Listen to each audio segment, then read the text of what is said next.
Bonjour et bienvenue sur Exovideo.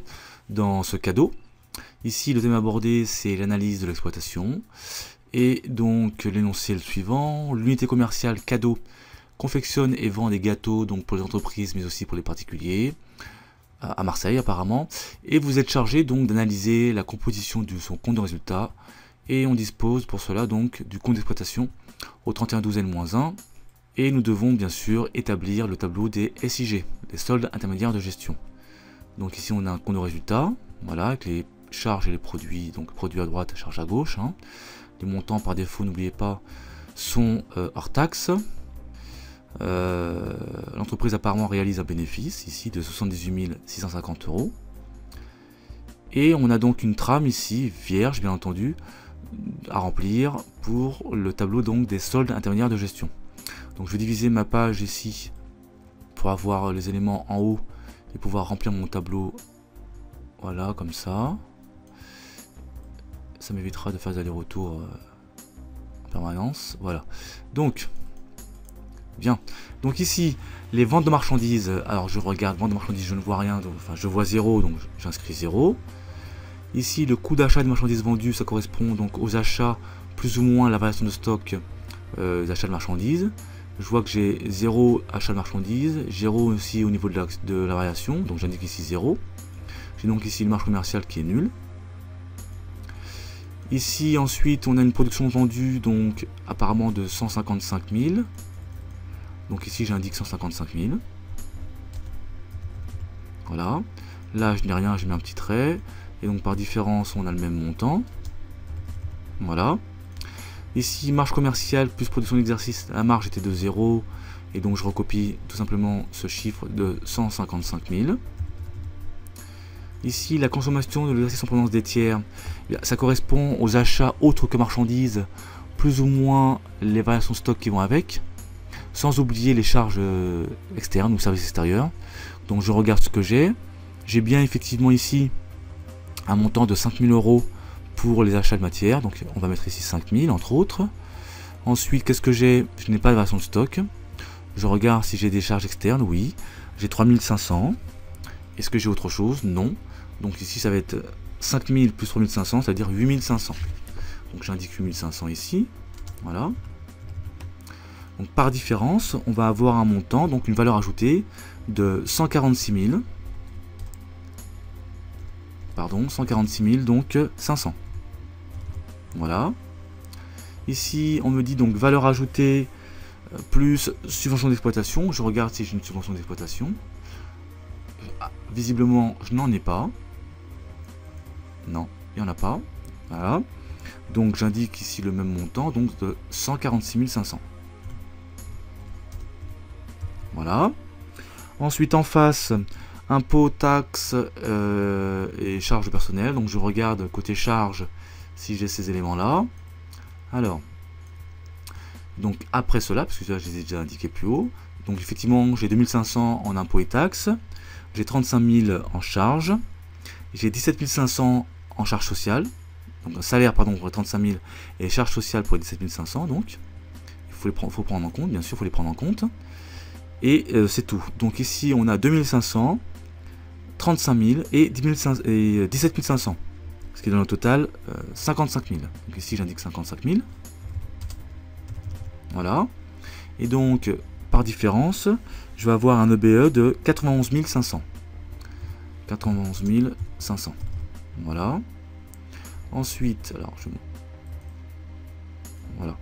Ici au niveau donc EBE plus autoproduit plus reprise et transfert.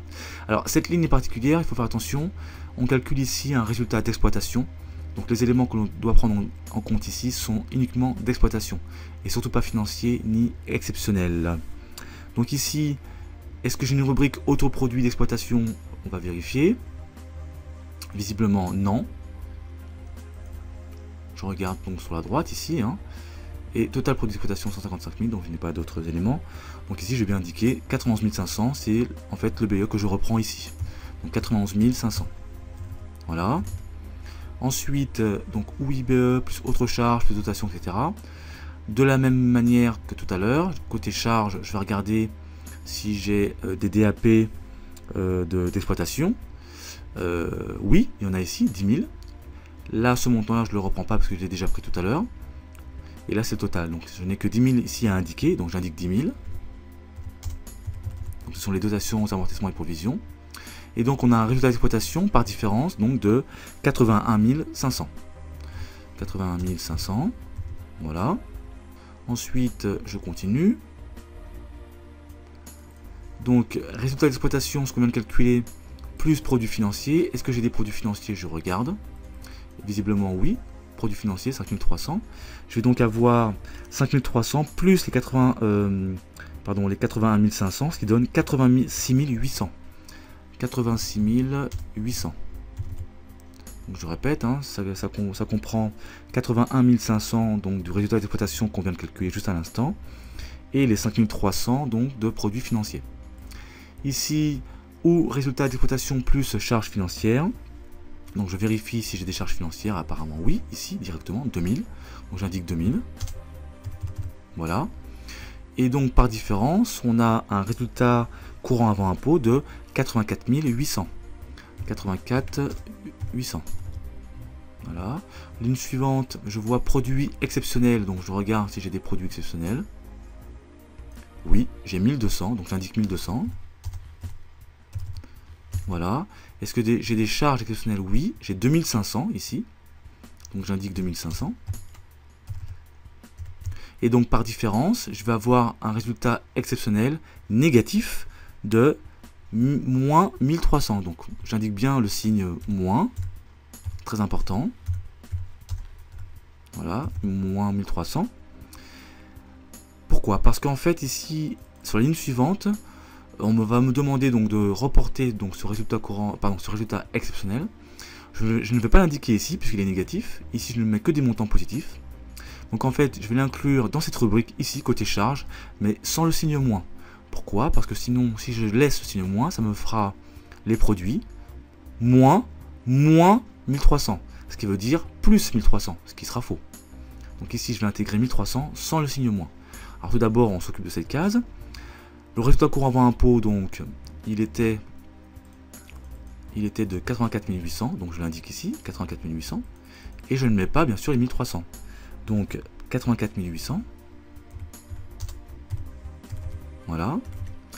Ici, je vais intégrer donc les 1300, d'accord, plus éventuellement, eh bien, une participation des impôts. Donc je regarde, effectivement, j'ai un impôt sur le bénéfice ici de 4 850 €. J'ai donc deux éléments, 1300 plus 4850, ce qui donne un total de 6150. 6150. Ce qui donne un résultat de l'exercice donc de 78 000. Alors 78 000, voilà, 650. Donc je vérifie dans mon compte d'exploitation si je retrouve bien ce montant-là. Donc je descends un petit peu sur la gauche pour voir. Effectivement, on a bien 78 150, donc tout va bien. C'est un moyen de se vérifier. Donc dernière ligne, produit des cessions d'éléments d'actifs. Je rappelle que ce libellé n'existe pas tel qu'il est ici dans le compte d'exploitation. Par contre, il y a éventuellement donc son équivalent, qui est la ligne sur opération en capital, côté produits exceptionnels. Donc je regarde dans les produits exceptionnels. J'ai ici 1200. On n'a aucune indication sur la provenance de ce montant-là. Donc je ne considère pas qu'il s'agit de la ligne sur opération capital. Donc ici j'inscris 0 ou un petit trait, peu importe. De la même manière, pour la valeur comptable des éléments cédés, je regarde côté charges exceptionnelles. Là de même, j'ai un montant de 1500 €. Je ne connais pas la provenance de ce montant-là. Donc je ne dois pas considérer que c'est un montant qui provient de la ligne sur opération capital.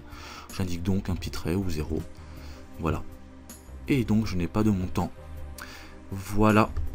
Ce tableau est maintenant terminé. Je vais donc double-cliquer ici et revenir ici en début d'exercice. Et je vous dis à très bientôt sur Exo Vidéo.